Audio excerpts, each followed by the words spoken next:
ना सदासिन्नो सदासित् तदानीं नासिद्रजो नो व्योमा परो यत् किमावरीवः कुह कस्य शर्मन्नम्भः किमासीत् गहनं गभीरं सृष्टि से पहले सत नहीं था, असत भी नहीं, अंतरिक्ष भी नहीं, आकाश भी नहीं था, छिपा था क्या, कहाँ, किसने ढका था, उस पल तो अगम अतल जल भी कहाँ था।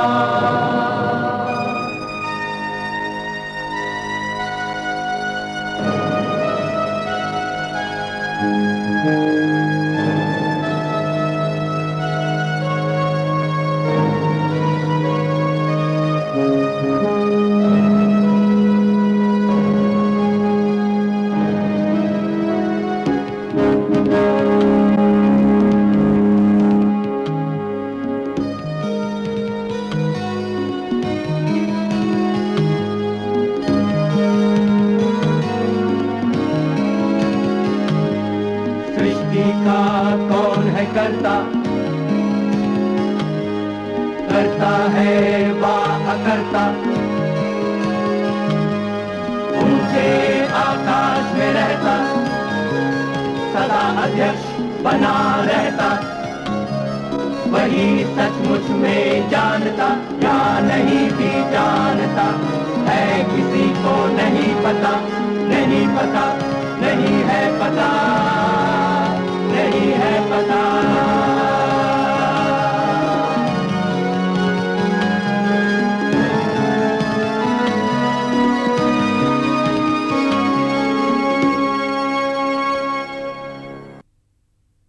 सन 1303 में अलाउद्दीन ने चित्तौड़ पर चढ़ाई की। बहादुरी और रुमानियत के वतन चित्तौड़ में पहले जैसा हौसला था, लेकिन उनके फौजी तरीके बेकार और पुराने हो चुके थे। इसीलिए अलाउद्दीन की मुस्तैद सेना ने उन्हें कुचल डाला और चित्तौड़ को लूट लिया। मलिक मोहम्मद जायसी के सूफी रूपक काव्य पद्मावत के एक भाग में इस चढ़ाई का मार्मिक वर्णन है। लोक कथाओं में मशहूर है कि अलाउद्दीन ने राणा रतन सेन की रानी पद्मावती पर मोहित होकर चित्तौड़ पर चढ़ाई की। पद्मावत की ये गाथा सामंतवादी दौर की परंपराओं की एक दिलचस्प मिसाल है, जिसमें नैतिक उपदेश ऐतिहासिक सच्चाई से ज्यादा महत्व रखता है। सुना एक दिन रतन सेन ने, नारी एक बसे सिंहल में, कहते उसको पद्मावती, धरती पर जूं उतरी रती, और धरती पर जूं उतरी रती। राजा पहुंचा सिमर नगरी, आया लेकर छवि गगरी, जिसने देखा बहुत सराया, मन में एक ही भाव समाया, पद्मावती सम कोई नहीं है, उसके सम तो एक वही है, पद्मावती सम कोई नहीं, उसके सम तो एक वही है। महाराज, कल आप और हम भ्रम में पड़ गए थे, समझ में नहीं आ रहा था कौन मूर्ख है और कौन ज्ञानी। सच बात तो यह है कि दूज आज है, कल नहीं थी, जैसा कि राघव चेतन कह रहे थे। आप चाहें तो आकर दर्शन कर लें। महाराज, राजपुरोहित सही कहते हैं, दूज आज ही है। राघव चेतन, ये हम क्या सुन रहे हैं? कल जो हमने देखा वो दूज का चांद नहीं था तो क्या था? सच क्या है? जवाब दीजिए। क्षमा करें कृपानिधान, राघव चेतन तांत्रिक है, इसके अलावा वो कामरूप का इंद्रजाल भी जानते हैं। कल उन्होंने चमत्कार दिखाकर अमावस की रात में दूज का चांद हाजिर कर दिया था। ग्रहों को कष्ट देने से अनर्थ होगा महाराज। महाराज, भूल से मुंह से निकल गया, वो थोड़ी देर का मनोविनोद था। मनोविनोद था? महाराज, जो अमावस को दूज बना सकता है, वो राहु को बीच में लाकर किसी दिन चंद्र ग्रहण भी करवा सकता है। महाराज, बुद्धिमान वो है जो अनिष्ट से 10 हाथ दूर रहे। आपके दरबार में श्रेष्ठ पंडितों के लिए स्थान है, सोने से मढ़े हुए पीतल के लिए नहीं। महाराज, पंडित का भेष बनाकर ठगी करने वाले बहरूपिये को प्राण दंड दिया जाए। राघव चेतन विद्वान है, 14 विद्याओं के जानकार हैं, लेकिन अपने ज्ञान का उपयोग धोखाधड़ी के लिए करते हैं। हमारा आदेश है कि इन्हें चित्तौड़ की सीमा से बात कर दिया जाए।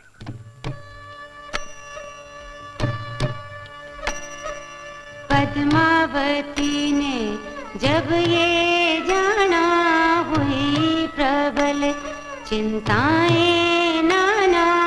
पद्मावती ने ये जाना, पद्मावती ने ये जाना। इसको देकर देश निकाला, राजा ने संकट ही पाला। अच्छा होगा उसे बुला लूं, दान दक्षिणा देके मना लूं। ब्राह्मण अगर दक्षिणा पाए, 100 कोस दौड़ कर जाए, 100 कोस दौड़ कर जाए।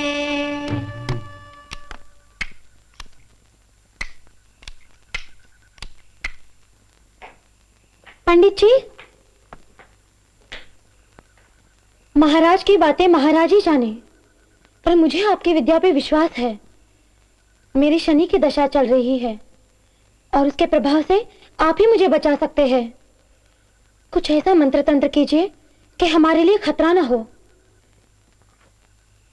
आपकी दक्षिणा मैं अभी वेट कर रही हूँ। राघव को कंगन तो भाया, पर अपमान भूल नहीं पाया। सोचा रतन सेन का गर्व हरूंगा, चित्तौड़ को मैं नष्ट करूंगा, चित्तौड़ को मैं नष्ट करूंगा। अलाउद्दीन सुल्तान जहां पर, वो दिल्ली हो अब मेरा घर, वो दिल्ली हो अब मेरा घर, वो दिल्ली हो अब मेरा घर।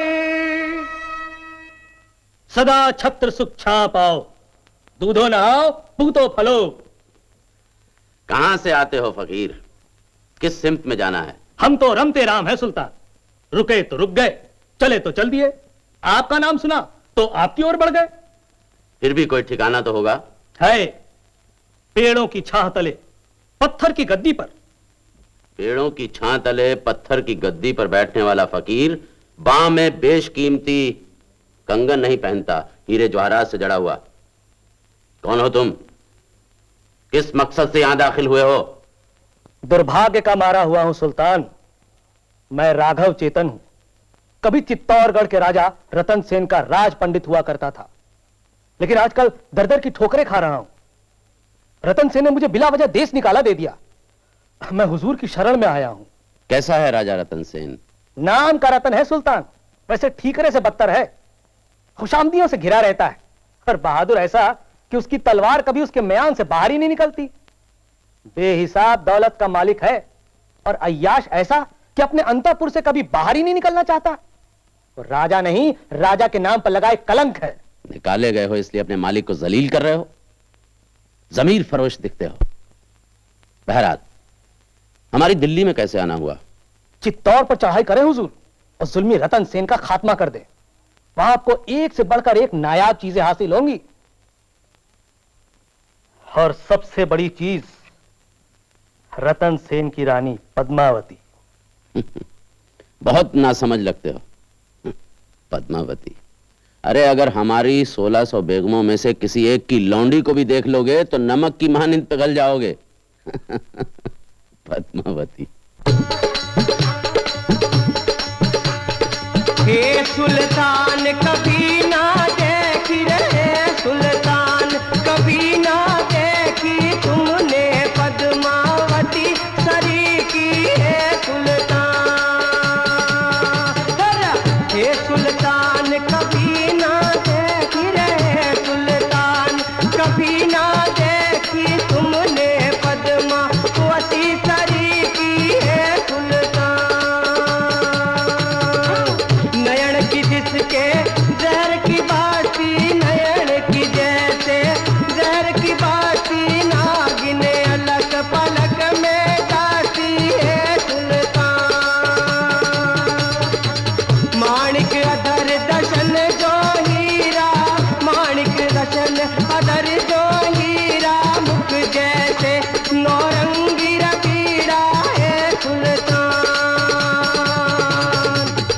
पद्मावती ऐसी सुकुमारी रे पद्मावती ऐसी सुकुमारी फूल फूल ओ पीर यो भारी है सुल्तान चैया पर पंखुरी बिछवाती तब उसको टुक नींद है आती है सुल्तान हे सुल्तान कभी ना देखी रे सुल्तान कभी ना देखी रे तुमने पद्मावती सरी की है सुल्तान ऐसी परी अगर ना पाई ऐसी परी अगर ना पाई नाक तूने उम्र गंवाई रहे सुल्तान हे सुल्तान कभी ना देखी रे तूने पद्मावती सरी की है सुल्तान और सुल्तान हमारी बातें सुनो के रतन सेन के पास है 5 रतन अनमोल जो पाए तो समझ लो वो इस्कंदर तोल तेरे हो सुल्तान 5 रतन? हाँ हुजूर, एक अनमोल हंस जो मोती चुगता है और निर्मल वचन बोलता है, और दूसरा वो नग जिसमें अमृत बसा है, और तीसरा लोहे को सोने में बदल देने वाला वो पारस पत्थर, और चौथा है वो शार्दुल शिकारी जिसकी गंध पाते ही हाथियों के झुंड प्राण बचाने को भागते हैं, और पांचवा है लागना नामक शाही चिड़िया जिसके पंजे परिंदों और चरिंदों को यूं समेट लेते हैं। तुम बहुत काम के आदमी हो राघव चेतन। हम रतन सेन से तुम्हारी बेइज्जती का बदला लेंगे, उसे हराकर तुम्हें चित्तौड़ की गद्दी पर बिठा देंगे, मगर फिलहाल तुम हमारे मेहमान बनकर यहीं रहो। सरजा बहादुर को पैगाम दो कि हमने याद किया है। तुम्हारे सुल्तान को शर्म नहीं आती इसी बेहुदा मांग करते हुए? लिखता है कि रानी पद्मावती को मेरे हवाले कर दो। महारानी पद्मावती हमारी धर्मपत्नी है और चित्तौड़ की राजलक्ष्मी। उनका अपमान करने वाले को हम जिंदा नहीं रहने देंगे। समझता क्या है अलाउद्दीन अपने आप को? महाराज, आप सुल्तान को, सुल्तान के गुस्से को, सुल्तान की ताकत को नहीं जानते। आपके हक में यही बेहतर होगा कि आप सुल्तान की मांग को मंजूर कर लें। अगर नहीं मंजूर करेंगे तो उसका जो नतीजा होगा उसके जिम्मेदार आप खुद होंगे। हम गीदड़ घबकियों से डरने वाले नहीं है दूत।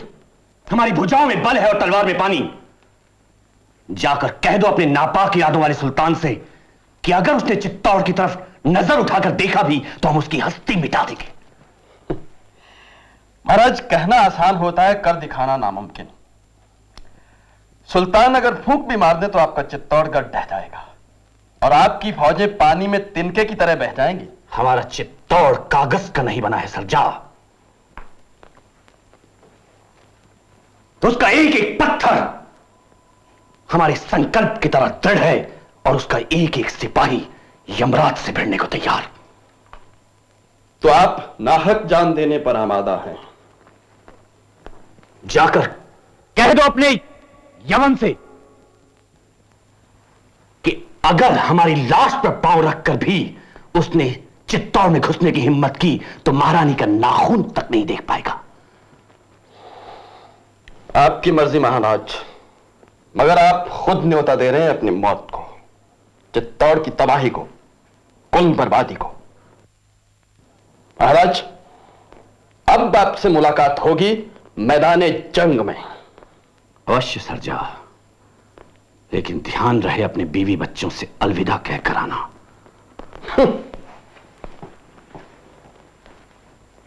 तो ये बात है सरजा, किस बात का गरूर है उस नाचीज को? हम रतन सेन को मिट्टी में मिला देंगे। वो मौत चाहता है, हम उसे मौत देंगे। पद्मावती हमारी है, हम उसे दिल्ली के किले में लाकर रहेंगे। सरजा बहादुर, हमारा हुक्म है कि हमारी फौजें चित्तौड़ की तरफ कूच करें। हम रतन सेन को वही सबक सिखाएंगे जो रणथंबोर के राजा को सिखा चुके हैं। लपटें उठेंगी, खाक उड़ेगी, लोग जानेंगे कि सुल्तान अलाउद्दीन खिलजी की मुखालफत करने का अंजाम क्या होता है। बादशाह की फौज चली जब बादशाह की फौज चली जब डोली धरती गगन कपा तब डोली धरती गगन कपा तब बादशाह की फौज चली जब हाथी चले में गगर जाने लगा अंधेरा 14 चाँद ये चुन चुन कर लाए वो घोड़े ये चुन चुन कर लाए वो घोड़े हवा पिछड़ती ऐसे दौड़े पैदल कवच टोप पहने थे मनुज नहीं फौलाद बने थे बादशाह की फौज चली जब रे बादशाह की फौज चली जब शूरवीर के छक्के छुट्टे अच्छे अच्छों के दम है गुट्टे ऐसी बज्जर फौज चली जब चितौर नगरी सकल गिरी तब बादशाह की फौज चली जब हर बादशाह की फौज चली जब तेरे रतन सेन के वीर सिपाही रे रतन सेन के वीर सिपाही रे लड़े खूब पर विजय न पाई राजा गिरा कोट के भीतर राजा गिरा कोट के भीतर फिर भी हार न मानी पल भर बादशाह की फौज चली जब हर बादशाह की फौज चली जब खजर बादशाह की फौज चली जब हम बादशाह की फौज चली जब हर बादशाह। महाराज, सुल्तान की फौज नगर में प्रवेश कर चुकी है और गढ़ की दीवारें ढह रही हैं। तीर ओलों की तरह बरस रहे हैं। एक एक करके हमारे वीर सैनिक वीर गति पा रहे हैं। भुजाओं की शक्ति चुक गई है, मनोबल टूट रहा है। इस समय शक्ति से अधिक युक्ति काम कर सकती है। सेनापति, हम रणचंडी को खुश करने के लिए नृत्य गान कराएंगे, यही इसी जगह।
महाराज, हमारे अनगिनत सैनिक मारे गए, सारे हथियार बेकार साबित हुए।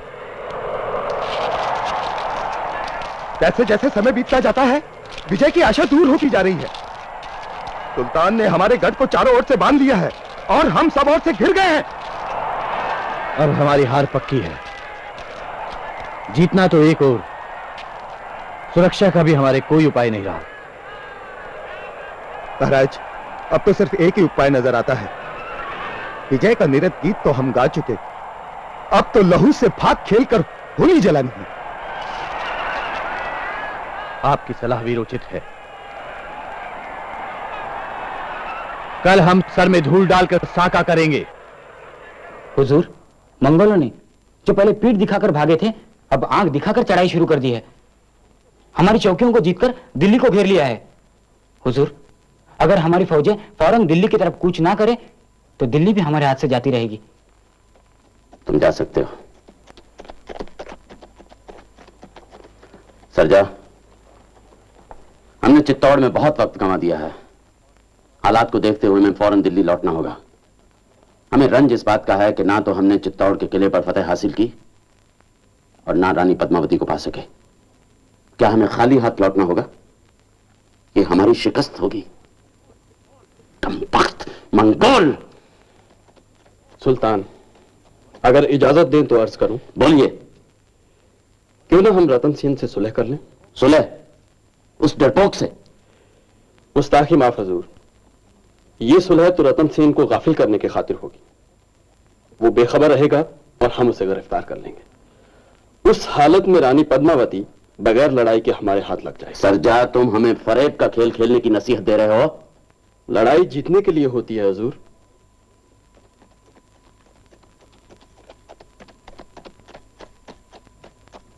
ठीक है, तो क्या हम पद्मावती का दीदार भी नहीं कर पाएंगे? अगर चाल चल निकली तो चित्तौड़ हजूर के कदमों में होगा और रतन सेन की रानी बाहों में।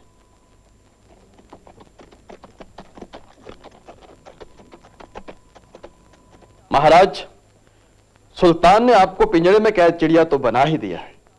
उन्हें अब आपकी गर्दन मरोड़ने में देर नहीं लगेगी। इसलिए अब आपको सोचना चाहिए कि आप अपनी प्रजा की मौत का बायस बनना चाहेंगे या सुल्तान से माफी मांगकर अपने साथ सबकी भलाई करना चाहेंगे। सुने तो सही, आपकी सलाह क्या है? महाराज, सुल्तान से सुलह कर लें। किस शर्त पर? महाराज के पास जो 5 अनमोल रत्न हैं वो सुल्तान को नजर कर दें।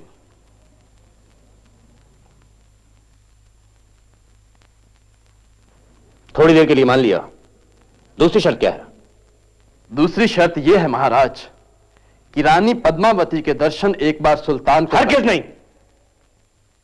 हमें लड़ाई में कट मरना मंजूर है, लेकिन यह शर्त मंजूर नहीं। हमारी महिलाएं प्रदर्शन की चीज नहीं है। महाराज, अगर आप चाहें तो यह मुमकिन है। हम ये तो नहीं कहते कि रानी बेपर्दा होकर सुल्तान के सामने आए।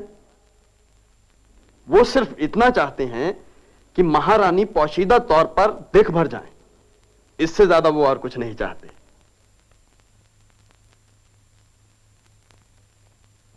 ऐसा किया जा सकता है महाराज।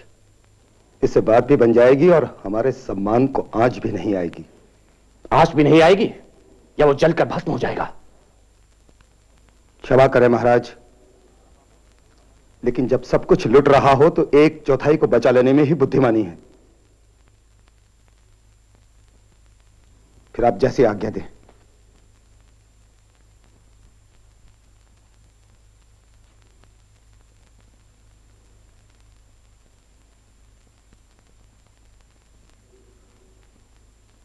सरजा, हमें तुम्हारे सुल्तान की शर्त मंजूर है और हम उन्हें गढ़ में पधारने का न्योता देते हैं।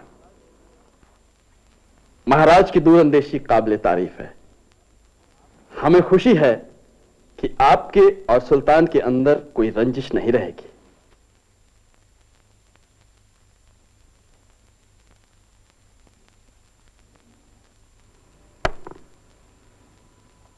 सुल्तान घोड़ा पिट रहा है, बचाइए।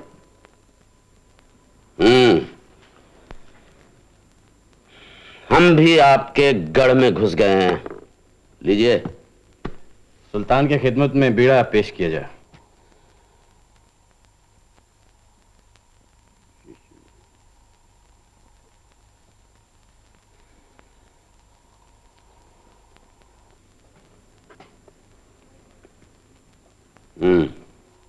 महाराज, हम आपकी बेढमी चाल की दाद देते हैं। लीजिए, घोड़ा भी लीजिए। अब हमारे ऊंट की तिरछी नजर खुद बादशाह सलामत पर है। हाँ, पद्मावती धवलगढ़ चढ़ी, 16 कला विधि ने गढ़ी, हंसी झरोखे आई सुरेखा, तभी शाह ने दर्पण देखा, तभी शाह ने दर्पण देखा, तभी शाह ने दर्पण देखा। दरस परस का ऐसा टोना, धरती स्वर्ग हुए सब सोना, लगा कि देखा सूरज दोपहर, अंधियारा छाया पलकों पर, लगा कांपने बादशाह थर थर, गिरा जमी पर मूर्छित होकर, गिरा जमी पर मूर्छित होकर, गिरा जमी पर मूर्छित होकर। रस पीऊंगा फूल का करता निश्चय आज, सच है कामातुर के हृदय बसे न भय न लाज। हो रस पीऊंगा फूल का करता निश्चय आज, सच है कामातुर के हृदय बसे न भय न लाज, सच है कामातुर के हृदय बसे न भय न लाज, सच है कामातुर के हृदय बसे न भय न लाज।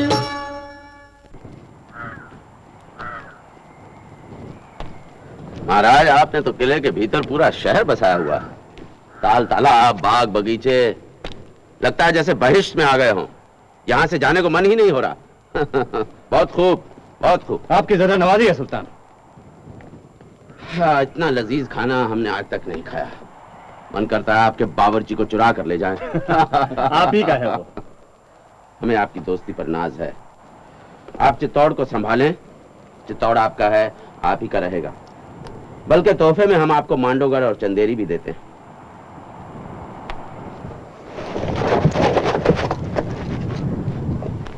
क्या है ये? रतन सेन, अब तुम किले के अंदर नहीं जा सकते। हम तुम्हें दिल्ली ले जा रहे हैं। ये विश्वासघात है, सरासर बेईमानी है। सांप को धोखे से पकड़ा जाता है और दुश्मन सांप से कम नहीं होता। चलिए चलिए।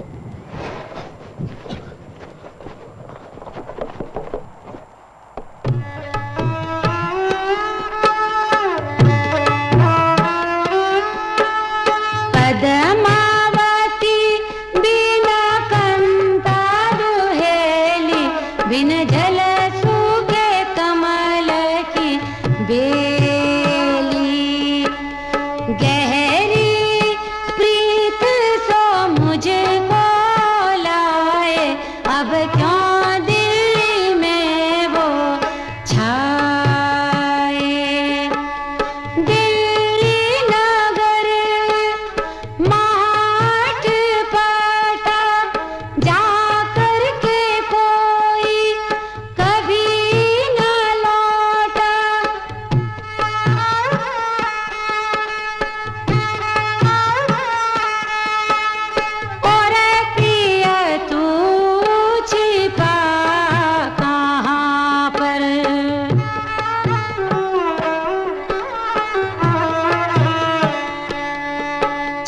छोड़ा मामा प्राण यहाँ पर, चले छोड़ा मामा प्राण यहाँ पर, चले छोड़ा मामा प्राण यहाँ पर। जब मेरा प्रीतम नहीं तो जी कर क्या लाभ, अब तो मैं जाती शरण बुर्ज नदी तालाब, बुर्ज नदी तालाब, बुर्ज नदी तालाब।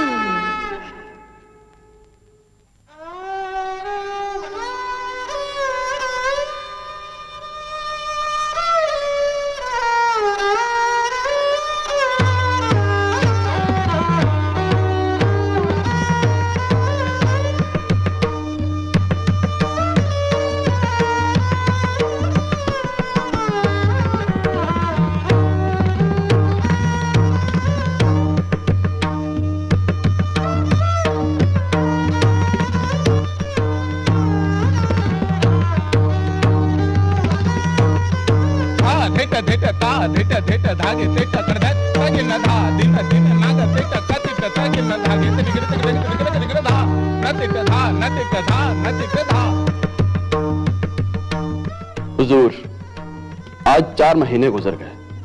हमने रतन सेन को समझाया, डराया, धमकाया, तरह तरह से सताया, मगर वो इस बात के लिए राजी ही नहीं होता कि रुक्का भेजकर अपनी रानी को यहां बुला ले। कुछ समझ में नहीं आता। चित्तौड़ की क्या खबर है? रानी पद्मावती तो बेहिसाब खैरात कर रही है। उसने सदा बरत खुलवा दिए हैं, जहां सैकड़ों हजारों को मुफ्त में खाना बढ़ता है। वो तो जोगन हो गई है सुल्तान, मगर उसके जासूस चारों तरफ ये पता लगाने के लिए घूम रहे हैं कि रतन सेन को कहां रखा है।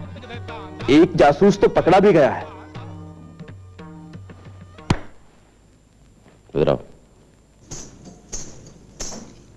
हम तुमसे बहुत खुश हैं। ये लो। हुजूर की कृपा है। अगर तुम हमारा एक काम करोगी तो हम तुम्हें मालामाल कर देंगे। दासी की जान हाजिर है सुल्तान। बहुत खूब। तुम्हें चित्तौड़ जाना होगा, रानी पद्मावती से मिलना होगा, उसे फुसलावा देकर यहां लाना होगा, और ये सब तुम्हें जोगन बनकर करना होगा।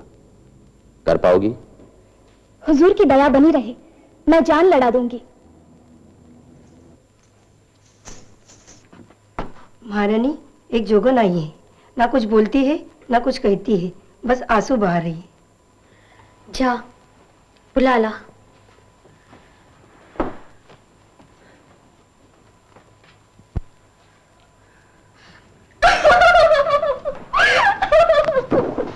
आओ बहन, बैठो। ये कच्ची उम्र और ऐसा कठोर भरत, देह और जवानी आखिर किसके लिए है? जब प्राण प्यारा ही चला गया तो सब धूल मिट्टी है महारानी। एक बार वो दिख फर जाए, मैं सदा को आंखें मूंद लूं। क्या तूने अपने पी का पता लगाने की कोशिश नहीं की? कौन सी कोशिश बाकी रखी मैंने? मैं काशी घूमी, प्रयाग घूमी, केदारनाथ तक छान मारा, 64 तीर्थ, 9 बनखंड उसका नाम लेकर पुकारती फिरी, मगर न चिरैया ने बताया न चरिंदे ने। मैं तो अलाउद्दीन सुल्तान के बंदी घर में भी झांक आई, वहां एक कैदी को देखा, सूखकर काटा हो गया था। हाय, वो भी मेरा प्राण प्यारा न निकला। वो तो कोई रतन सेन था। वो वहां है? तूने उनको देखा है? हाँ महारानी। क्या वो आपके पति वो महाराज रतन सेन है? वो कैसे है? अच्छे भले तो है ना? मत पूछे महारानी। देखा बंदी रतन सेन का, जले धूप में छान जिसको, अरे मांगे पानी मिलती अग्नि, पड़ती है नित रेती चटनी। हो पर राजा धीरज का पक्का, कैसा ही लगता हो धक्का, अब तक कोई झुका न पाया, होला जाता व्रत तोड़ न पाया। ऐसा सच्चा है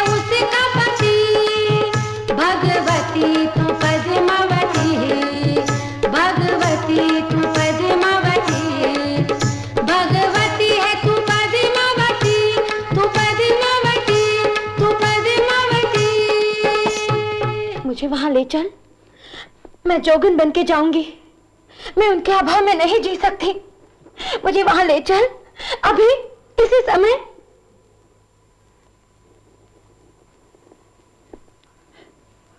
महारानी, ये आप क्या कह रही हैं? आप अकेली दिल्ली जाएंगे, वो भी उस जोगन को लेकर? मुझे जाने दे गोरा, अब मुझसे सहा नहीं जाता। हो सकता है जोगन अलाउद्दीन की भेजी हुई कुटनी हो और धोखा देकर आपको दिल्ली ले जाने के विचार से आई हो। नहीं नहीं, वो तो एक दुखियारी। मैं जोगन के साथ जोगन बन के जाऊंगी और उन्हें मुक्त कर लाऊंगी। महारानी, जोगन का भेष तक धारण करना एक व्रत होता है। झूठ मूठ में जोगन बनना देवताओं का अपमान करना है। हम आपके चरण छूते हैं। महाराज के जीवित रहते आप ऐसा गलत काम ना करें। और हम दोनों भाइयों के होते हुए आप क्यों जाएं? जोगन कहती है महाराज को बंदी बनाकर रखा गया है दिल्ली में, तो हम ही दिल्ली पर धावा बोलकर महाराज को छुड़ा लाएंगे। गोरा, बादल, तुम ही मेरे आधार हो। तुम ही मेरे भीम और अर्जुन हो। तुम वीर हो, बुद्धिमान हो, लेकिन सुल्तान के विशाल सेना के सामने तुम क्या कर सकते हो? वो सोचना हमारा काम है। हम बीड़ा लेकर कहते हैं आपके सुहाग सिंदूर की रक्षा के लिए प्राण तक दे देंगे। आप निश्चिंत रहें। बादल, जैसा कपट सुल्तान ने हमारे महाराज के साथ किया है, वैसा ही छल हम उनके साथ करेंगे।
चित्तौड़गढ़ की महारानी पालकी पर सवार है। क्या महारानी यहाँ खुद तशरीफ लाई हैं? आप चाहे तो अपनी आंखों से देख ले, मगर सुल्तान को पता चल जाए कि आपने, तो आप ही जाने का नतीजा। महारानी के यहाँ आने का क्या सबब है? उनके पास चित्तौड़गढ़ के खजाने की चाबियां हैं। वो अपने हाथों से महाराज को चाबियां सौंपकर सुल्तान के महल में चली जाएंगी। फिर भी तुम बगैर सुल्तान के इजाजत के अंदर नहीं आ सकते।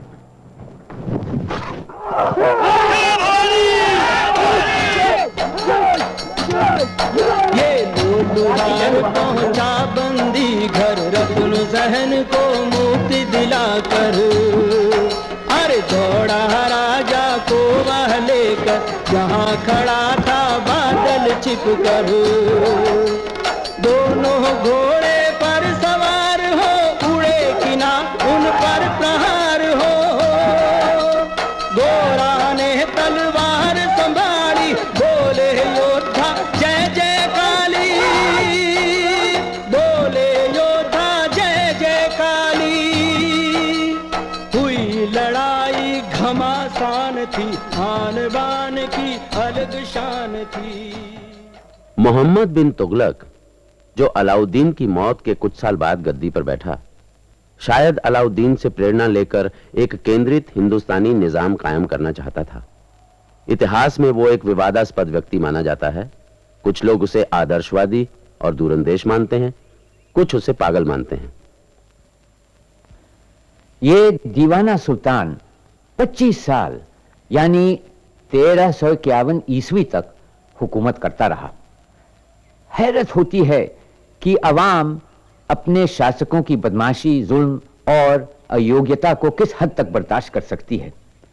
बहरहाल जनता की ताबेदारी के बावजूद मोहम्मद बिन तुगलक ने अपनी सल्तनत को बर्बाद ही कर डाला। मोहम्मद के बाद उसका भतीजा फिरोज शाह गद्दी पर बैठा। दक्षिण या पूरब के हारे हुए सूबों को वो वापस जीत नहीं सका, लेकिन उसने निजाम को टूटने से बचाया। फिरोज शाह ने 47 साल तक राज किया। उसके बाद जिस सूत्र से निजाम बंधा था वो बिखर गया। कोई केंद्रीय सरकार नहीं थी और छोटे छोटे शासक अपना अपना राज चलाने लगे। फिरोज शाह की मौत को 10 साल भी न हुए कि तुर्क मंगोल हमलावर तैमूर ने दिल्ली शहर और दिल्ली सल्तनत दोनों को बर्बाद कर दिया। उजड़ी दिल्ली फिर से आबाद होने लगी और 50 साल में एक मरकजी सल्तनत की राजधानी बन गई, जहां से एक सुल्तान अपने हुक्म को चलाने लगा। मगर दक्षिण, पश्चिम और पूरब के बड़े राज्यों के मुकाबले में दिल्ली अब एक छोटी सी रियासत थी।